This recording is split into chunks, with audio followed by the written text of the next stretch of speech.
అయితే ఇప్పుడు కొత్తగా గవర్నమెంట్ పెట్టిన రూల్ ఏంటంటే రూ. 100 కన్నా తక్కువ వాటికి 5% జీఎస్టీ అన్నారు కదా! అవును. ఈ జీఎస్టీ రిఫార్మ్‌తో ఎవరికి లాభం సార్? థియేటర్సా లేకపోతే ప్రేక్షకులు ఎవరికి లాభం అనుకోవాలి ఇది?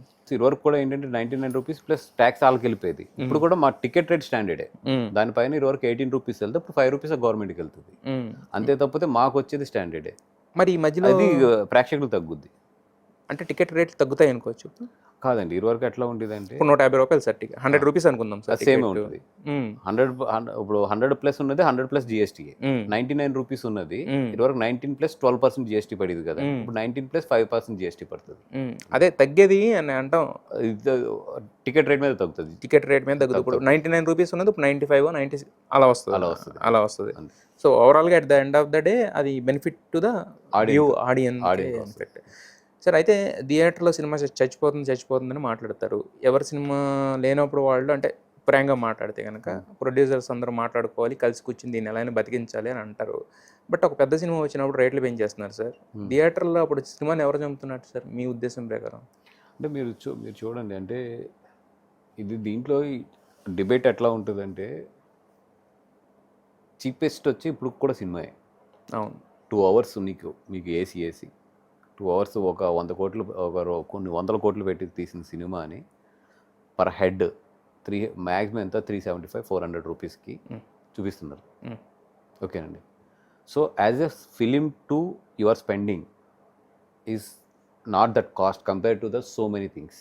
బట్ కాస్ట్ ఎక్కడ ఉందంటే other things in the theatres. అంటే పాప్కార్న్స్ అవ్వచ్చు, ఇది అవ్వచ్చు. ఈవెన్ నేను వెళ్తేనే షాక్ అవుతున్నా పాప్కార్న్ రేట్స్కి. కూల్ డ్రింక్స్ రేట్స్ కానీ ఇవన్నీ చూసారా? అవి ఇప్పుడు వెళ్ళిన తర్వాత పిల్లలు అడిగితే ఫాదర్ కొనకుండా ఉండలేడు. లేదా ఫాదర్ కొనకపోయినా లోపల ఫీల్ అవుతాడు, అరే ఆడు అడుగుతున్నాడు నేను చేయలేకపోతున్నాను అనేది. అలాంటప్పుడు తీసుకెళ్తా మానేస్తాడు, ఓటీటీ ఉంది కదా అనేది.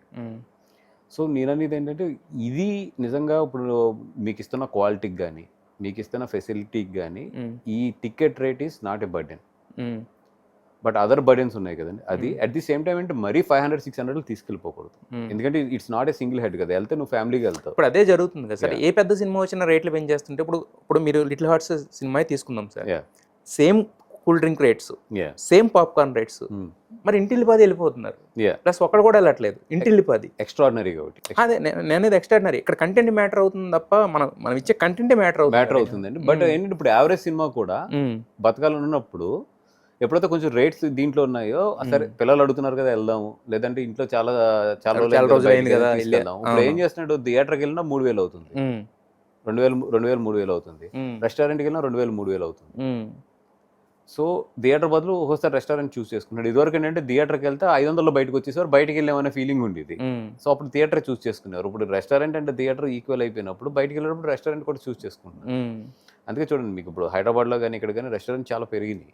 వీకెండ్స్ కానీ ఇవన్నీ కూడా థియేటర్స్ తగ్గుతున్నాయి. అట్ ద సేమ్ అదే అప్పుడు మీరు ఖచ్చితంగా కంటెంట్ మీద కూడా దృష్టి పెట్టాలి కదా. ప్రతి ఒక్కరు ఎక్స్ట్రాడినరీ పెట్టాలి. అట్ ద సేమ్ టైం వాళ్ళకి ఏంటంటే మిగతా అన్నిటికన్నా కూడా ఇక్కడ తక్కువ అవుతుంది అని ఒక ఫీలింగ్ రావాలి. ఈ అన్ని కాంబినేషన్లోనే థియేటర్ బతుకుద్ది. ఎందుకంటే థియేటర్ అనేది మల్టిపుల్ బిజినెస్ కాదు, ఇట్స్ ఏ స్పెసిఫిక్ బిజినెస్. ఆ స్పెసిఫిక్ బిజినెస్కి రావాలంటే అదే. ఇప్పుడు చాలామంది ఏంటంటే వెళ్ళి తెచ్చేసుకుంటున్నారు గవర్నమెంట్ దగ్గరికి వెళ్ళి, అంటే గవర్నమెంట్స్ ఫ్రెండ్లీగా ఉండబట్టి వాళ్ళ దగ్గరికి వెళ్ళి రిక్వెస్ట్ చేసి తెచ్చేసుకుంటున్నారు. బట్ అది సస్టైన్ కూడా అవ్వట్లేదు కదా. అది 10 రోజులు తెచ్చుకుంటున్నారు, వీళ్ళు 4 రోజులకి మళ్ళీ నార్మల్ రేట్కి వచ్చేస్తున్నాయి కదా. మరి అంటే ఒక లెవెల్ దాటి పెంచేస్తారు. ఒక కలెక్టివ్ డెసిషన్ అనేది ఉండాలి కదా సార్. అది కష్టమా అది కష్టమేనండి. ఎందుకంటే ఇండస్ట్రీ ఎస్పెషల్లీ ప్రొడ్యూసర్స్ మధ్యలో ఎప్పుడు కలెక్టివ్ డెసిషన్ అనేది చాలా కష్టం.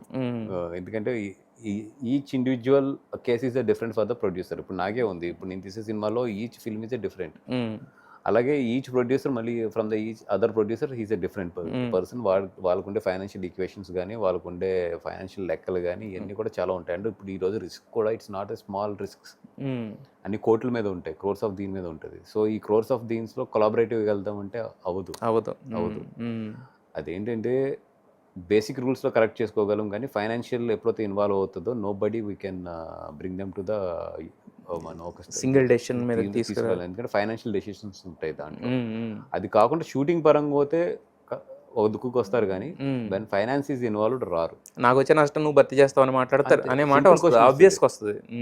సింపుల్గా వస్తుంది. ఎందుకంటే ఇప్పుడు నా డబ్బులు కానప్పుడు నేను ఉండొచ్చు కదా అంటారు. అవును. నేను నా డబ్బులు నిజంగా లాస్ అవుతున్నప్పుడు నాకు ఆ పెయిన్ ఉంటుంది కాబట్టి ఆ రోజు కొట్టుకుంటూ ఉంటాం. ఉమ్.